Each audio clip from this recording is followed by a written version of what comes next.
Alright guys, so we are here at a pool and we are having trouble with the cleaner not covering the entirety of the pool. This particular cleaner, or really anything that taps or jumps, is kind of what this video is going to focus on. If you have a two-wheel cleaner or the pool vacs with legs and feet, this isn't really going to apply. So you can see throughout the pool we've got some dirt spots in the very center of the deep end. And also the shallow end is not getting touched, which is the most common issue with these sort of cleaners. Now, we have to keep in mind that these cleaners are called, in the industry, hose-driven cleaners. This essentially means that this cleaner only goes where the hose tells it to. Now, my first observation at this pool is that it's a very old pool, so we only have two return jets. There's one right there, and that's forcing the hose into the center of the pool, and the other one is over here, which is essentially forcing, again, the cleaner out of the shallow end potentially and towards the center of the pool. So what we want to do is try to eliminate one variable and make sure that our returns aren't doing anything strange. So first thing I'm going to do is redirect this return fitting to point more towards this side of the pool, and hoping that we create kind of a whirlpool effect, and then we can angle that return more towards that side of the pool, in hopes that as we drive the pool cleaner hose up here and get the hose weight set correctly, that it kind of sails up this end and gets caught by that jet and pushed over that way, kind of creating a circular motion. Our second problem is there are way too many weights on this particular cleaner. There shouldn't be more than 2 weights on any tapper or hose-driven cleaner, generally speaking. Unless you've tried everything with regards to position of the weights, we really shouldn't see more than 2 in a diving pool.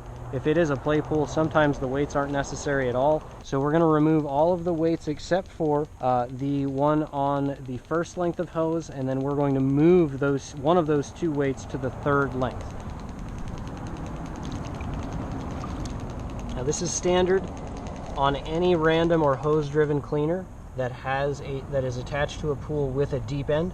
You do not want any more than 2, generally speaking, and you always start with them at the end of the first length of hose from the pool cleaner and at the end of the third length of hose.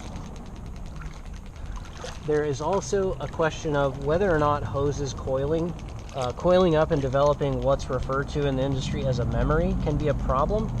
Now this is possible, but it's pretty rare, generally speaking. It's not something, and even if it does occur, it usually has a very minimal impact on the cleaner.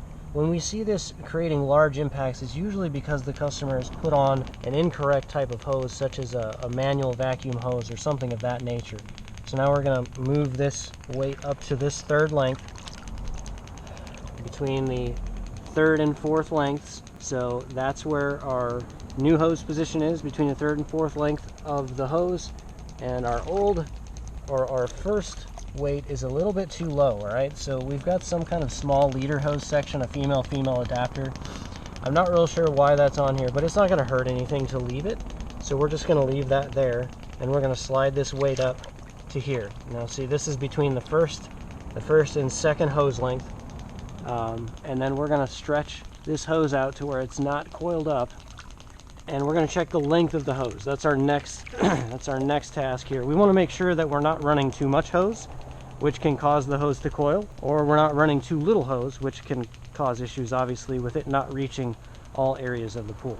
So what you want to do when you're looking for the length of hose, you're traveling from wherever the hose hooks up, which in this case is the skimmer over there. You're going to go to the farthest away point in the pool, and you're going to add 1 length on top of that. So the farthest point is going to be this corner. It looks like we have about the right length. It looks like we have about the right length. So I'm going to let this hose rest again. I'm going to set the cleaner down level and see what happens. If you don't have enough hose on, it's going to end up short. If you have too much hose on, it will coil up. Okay, so we can see this jet is pushing this section of hose out that way, which caused this cleaner to turn around this way. Now we're probably going to see this cleaner progress back into the deep end, and it may not come out at all. It's also important to note that this jet is acting to push that hose length in as this coils around. Yeah, it's just going to head straight straight back to the deep end. All right, so when we adjust these jets, inside of there's basically an eyeball, so you can kind of see it on the on the inner rim there of that jet. Sometimes you can just move them without adjusting the little threaded collar around the outside, but sometimes you have to loosen that threaded collar. Sometimes you have to loosen the threaded collar and pry behind the eyeball to kind of move it, because they're just jammed up with calcium, especially if they're this old. It is kind of a problem. So now we see it's coming back around. It's made a full circuit out that way, and we're going to see it's probably going to stall again. It's not going to get up to this area even though we have adjusted the hose weights.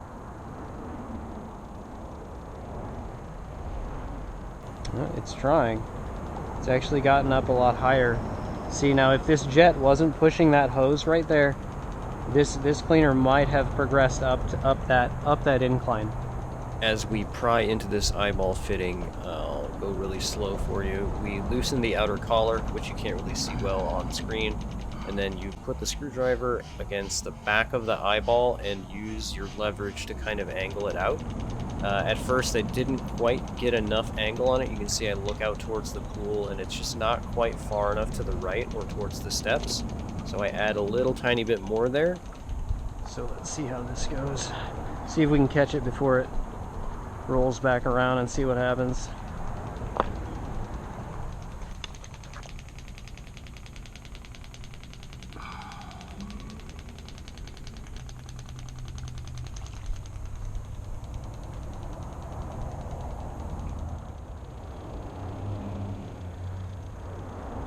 Right. It's come a little bit higher on the wall on the right side. It's still arcing over. It's definitely going to go higher on the slope than it did previously.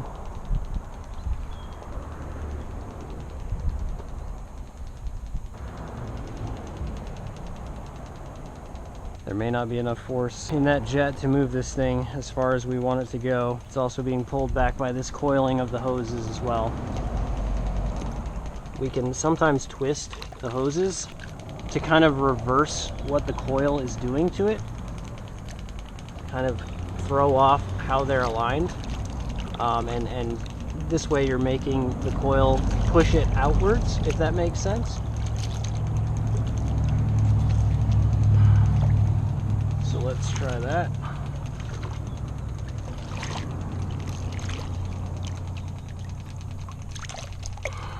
So without the hose coiled, that force is pushing the hose, the end or the close to the end of the hose further out, which should lead in it going slightly higher up the slope. I'm also wondering if we don't need a filter clean here. All right. One of the most important things about troubleshooting a pool cleaner is just verifying that you actually have the appropriate amount of suction and the appropriate amount of flow in the pool, especially with these random cleaners. They're highly susceptible to the jets having enough force to push them to where you want them to go, and or the amount of suction being generated. So the pump looks fully primed here, so I don't necessarily think we have any issues with the air leaks or impeller obstructions.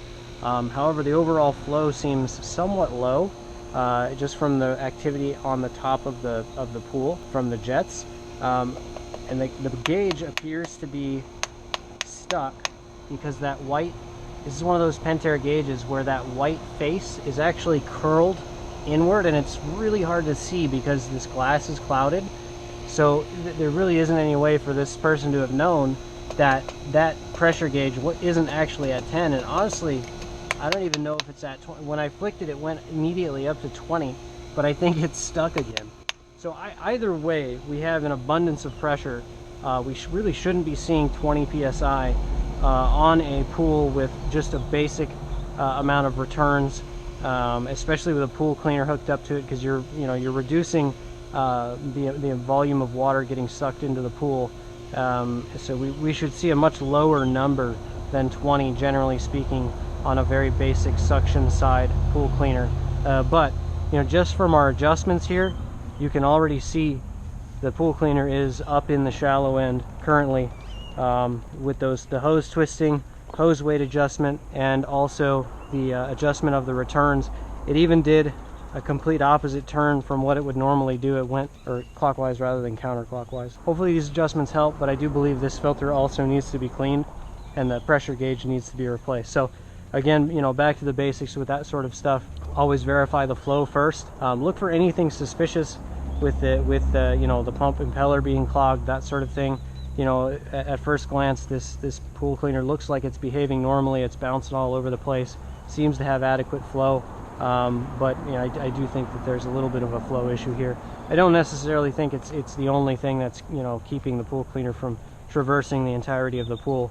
I think we still needed to make these adjustments, but this is definitely a small part of the issue that we've had.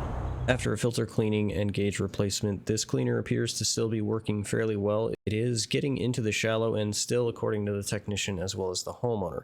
So we seem to have resolved the issues with both our adjustments and the filter cleaning. It's worth mentioning that these hoses are coiling a bit in our pictures again. However, this is a really long run. It's probably 40 feet end to end of hose. So on these hose-driven cleaners, that's really not all that unexpected. As long as the pool cleaner is cleaning the pool, you straighten the hose out when you arrive for your weekly service or as you're servicing the pool as a consumer, everything should be just fine. Now, if you find that the coiling is getting severe enough or happening soon enough to where it is impeding the cleaner's ability to get to that end of the pool, then of course it should be corrected. Well, that's all we've got for the video today. I hope it helps you, and I'll catch you guys on the next one.